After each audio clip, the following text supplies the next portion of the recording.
Рода лош, рода егоист, рода краде, лъже, теба, убива. Има едни лъжат, уж вяра в Бога, лъжат. Аз казвам, има един отгоре. Он гледа. Господ гледа. Тебе само вярата ли те крепи? Вярата ли те пази? Само вярата.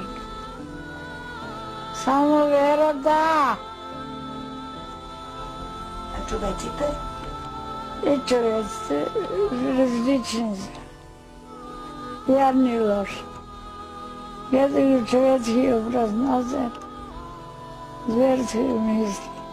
А пък гледаш оба. Много хубав човек, хубаво мисли. Какво прави хората лоши? От навета. От навета. Христос ще кажа. Христос кажа така. Аз давам, аз ви постигам.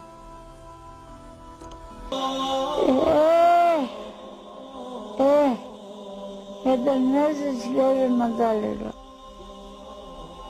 Един месец. Ще не говориха. И най-близките говориха. Какво тебе те боли най-много? От своите. От всички. Така ли си прекарваме живота сами, без близки хора, наистина близки около нас? Не. Без близки не може.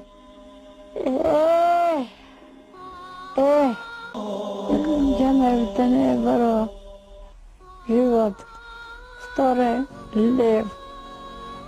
Третата, доброто на народа. Приятелство говорят. Едно, ако не стана, всичко е вече. Зависи приятелството. А могат ли да другаруват добрия и лошия? Можат. Може доброто ще направи добро на всички. Бързо ли загубват вяра един в друг хората? Скоро. Скоро да са впадили. Като нямаш приятелство и като няма любов и човещина, богатството може ли да ти направи живота хубав? Не.